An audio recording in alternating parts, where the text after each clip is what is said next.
TRE Responde. Sou eleitor. Qual sua dúvida? Fala pra gente. Voto. Eleições. Cidadania. TRE Responde.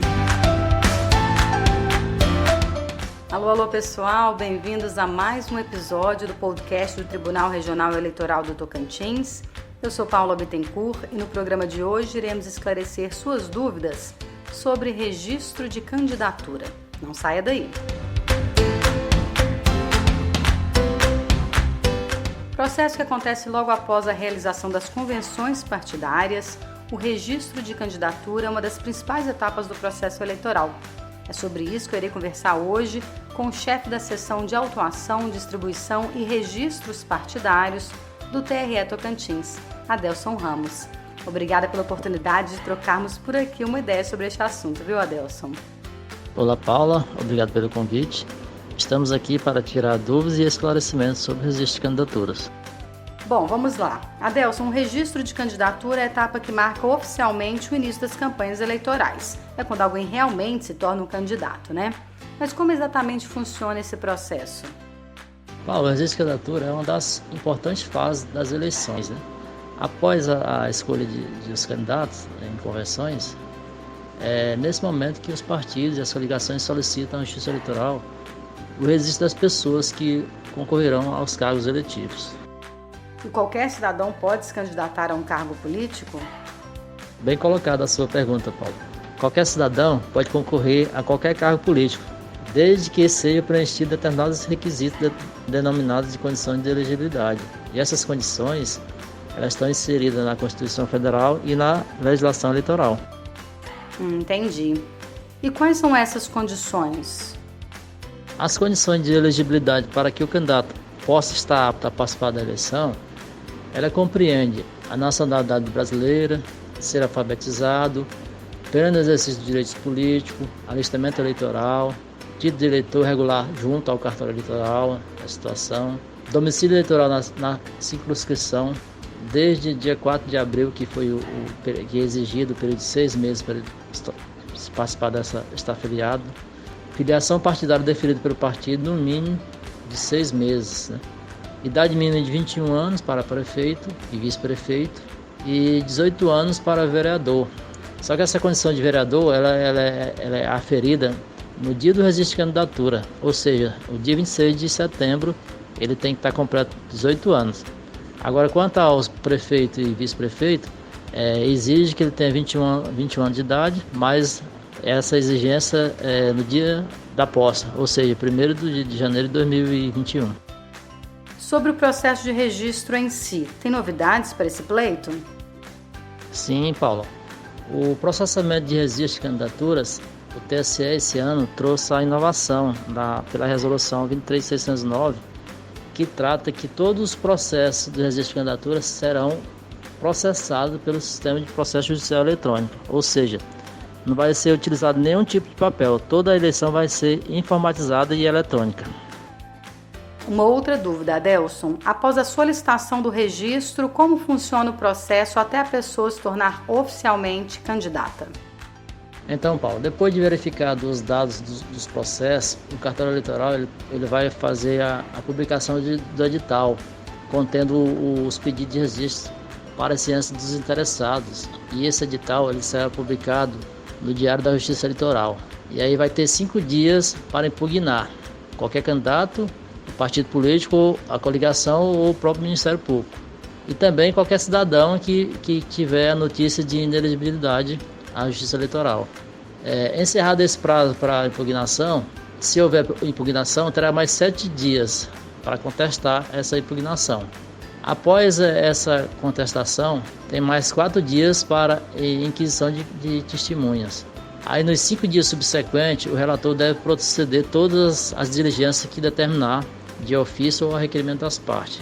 Aí finalizado o prazo de produção de provas, as partes, inclusive o Ministério Público, poderão apresentar alegações finais no prazo de 5 dias. Né? E aí, concluído o registro, com ou sem impugnação, será julgado em 3 dias após concluído ao juiz.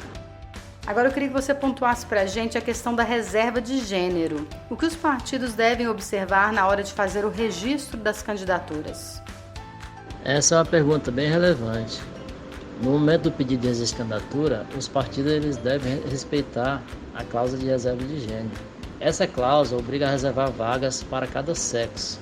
De acordo com essa cláusula, não é possível registrar apenas homens ou apenas mulheres.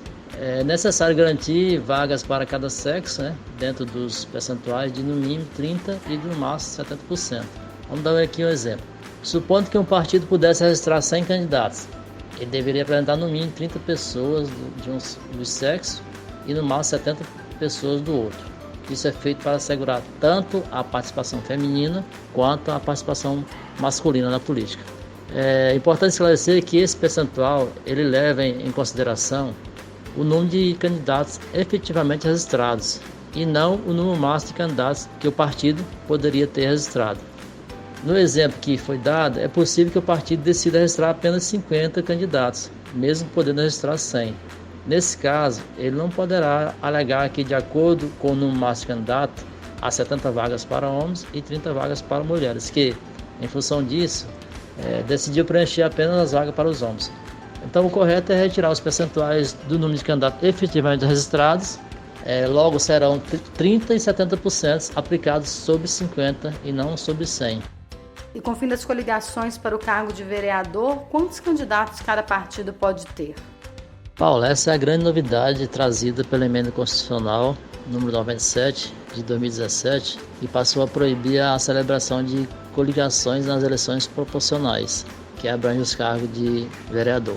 Com o fim dessas coligações, ficou decidido que cada partido poderá registrar candidatos para as câmaras municipais no total de até 150% do número de lugares a preencher. Vou dar um exemplo aqui. No município onde tiver 10 vagas para cargo de vereador, esse partido ele pode preencher até 150% do número de vagas, concorrer, Aí daria um total de 15 vagas para ele.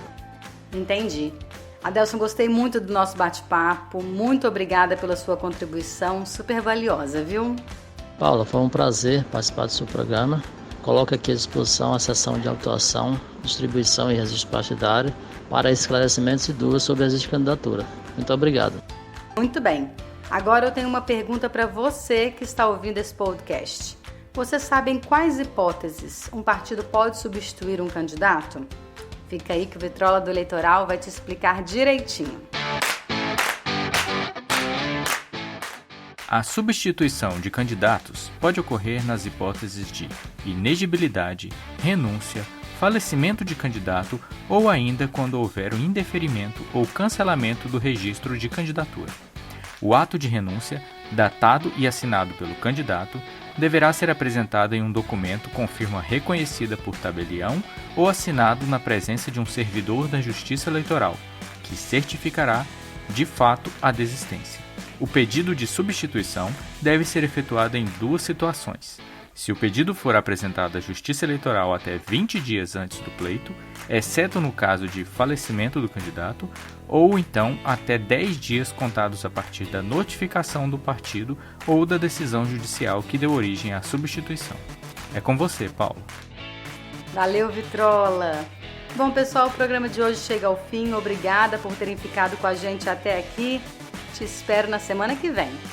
E não se esqueçam, tem uma sugestão, tem alguma dúvida?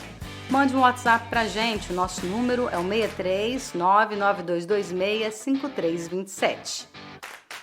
TRE Responde, uma produção do Tribunal Regional Eleitoral do Tocantins.